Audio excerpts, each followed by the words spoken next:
melakukan perubahan di antara pemangku kepentingan. Tentunya kami juga mengharapkan adanya dukungan dari seluruh pihak, terutama dari DPR, khususnya Komisi 3 selaku mitra kami. Oleh karenanya, kami memberikan beberapa rekomendasi, yaitu pertama, mewujudkan perjanjian kerjasama sebagai tindak lanjut nota kesepahaman penyelesaian perkara pelanggaran lalu lintas dan angkutan jalan yang telah ditandatangani bersama oleh Polri.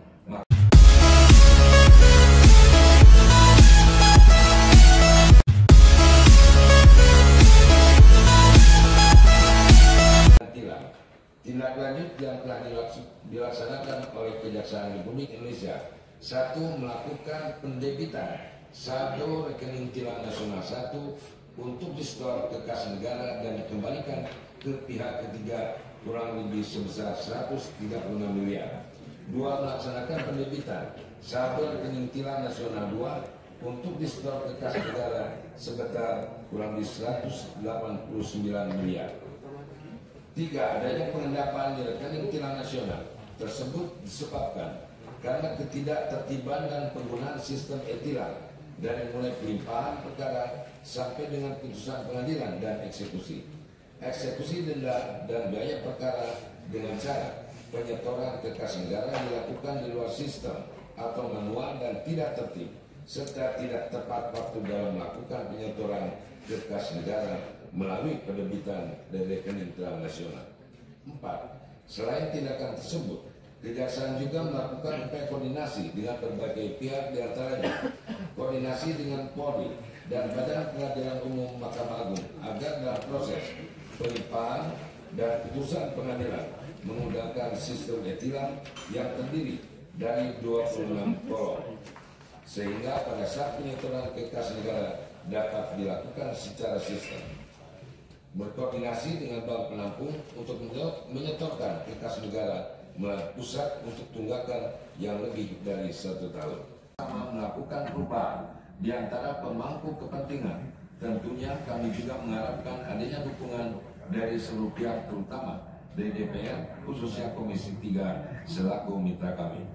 Oleh karenanya, kami memberikan beberapa rekomendasi, yaitu pertama, mewujudkan perjanjian kerjasama sebagai tindak lanjut nota kesepahaman penyelesaian perkara pelanggaran lalu lintas dan angkutan jalan yang telah ditandatangani bersama oleh Polri, Mahkamah Agung Republik Indonesia dan Kejaksaan RI yang ditandatangani pada tanggal 14 Maret 2019. Kedua, mendorong instansi terkait untuk menggunakan sistem e-tilang mulai pelimpahan perkara, putusan pengadilan dan eksekusi dengan penggunaan format data perkara yang telah disepakati bersama, sehingga data perkara tilang tersajikan dengan valid, transparan, dan akuntabel.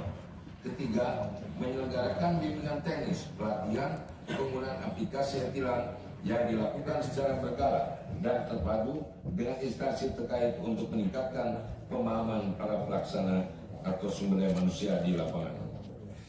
Terkait penggunaan uang titipan yang mengendap dan belum tuntas, tindak lanjut Kejaksaan berupaya melakukan tindak lanjut terhadap temuan tersebut. 1. Terdapat 8 perkara yang telah dieksekusi sebesar kurang lebih 62 miliar rupiah. 2. Terdapat 39 perkara masih dalam proses persidangan senilai kurang lebih 34 miliar. 3. Terdapat 35 perkara telah inkrah dan akan segera dieksekusi senilai kurang lebih 21 miliar rupiah. Temuan lainnya adalah upaya penyelesaian uang pengganti. Tindak lanjut berkaitan mengenai upaya penyelesaian uang pengganti yang belum optimal sehingga mengakibatkan saldo piutang uang pengganti tidak menunjukkan nilai piutang senyatanya.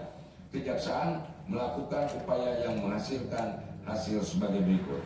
Pertama, terdapat 6 perkara belum bisa dilaksanakan eksekusi kurang lebih 105 miliar rupiah. Dan terdapat 2 perkara yang telah dieksekusi sebesar kurang lebih 8 miliar rupiah. 2. Terdapat 5 berkas perkara dan putusan yang telah ditemukan senilai kurang lebih 5 miliar rupiah. 3. Telah dilakukan koreksi pengurangan pencatatan piutang atas perkara uang pengganti yang telah selesai menjalani pidana pokok dan subsidiar sebesar kurang lebih 220 miliar rupiah pada laporan keuangan Kejaksaan RI tahun 2018.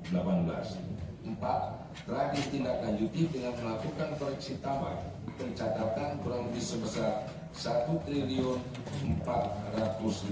miliar rupiah dan telah disajikan pada laporan keuangan Kejaksaan RI tahun 2018. Berkaitan dengan temuan pertanggungjawaban belanja biaya penanganan perkara, belanja operasional bidang pengawasan, seksi intelijen, dan seksi dapur sebesar 1,36 miliar.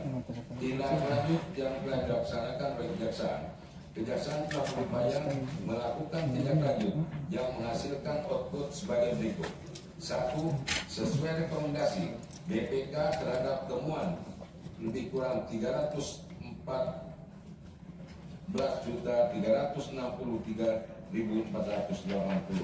rupiah dengan teguran kepada Satker terkait dengan menerbitkan surat edaran Jaksa Agung Muda Pembinaan nomor 2 tahun 2020 tentang pertanggungjawaban pelaksanaan anggaran Kejaksaan Republik Indonesia. 2. Terhadap temuan kurang lebih 1 miliar rupiah telah disetorkan kas negara sekitar kurang lebih 670 juta dan sisanya sebesar kurang lebih 382 juta akan segera ditindaklanjuti.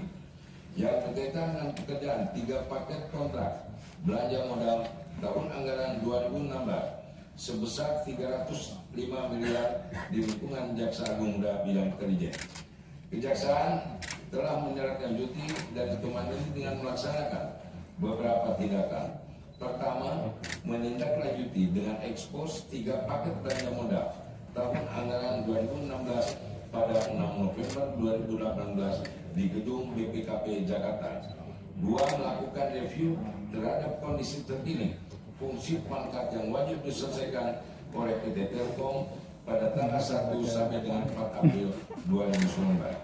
3. Pada tanggal 24 April 2019 dilakukan penandatanganan berita acara serah terima surat pernyataan kesanggupan sebagai upaya mempercepat proses penyelesaian oleh pihak PT Telkom.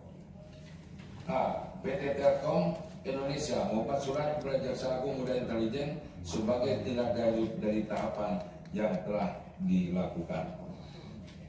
Sebagai tindak lanjut berita acara serah terima dan surat penagihan dari PT Telkom, Kejaksaan telah melakukan permohonan review kepada Deputi Bidang Pengawasan Polhukam dan BPKP untuk menilai kelayakan proyek dan menentukan besaran nilai yang dapat dibayar.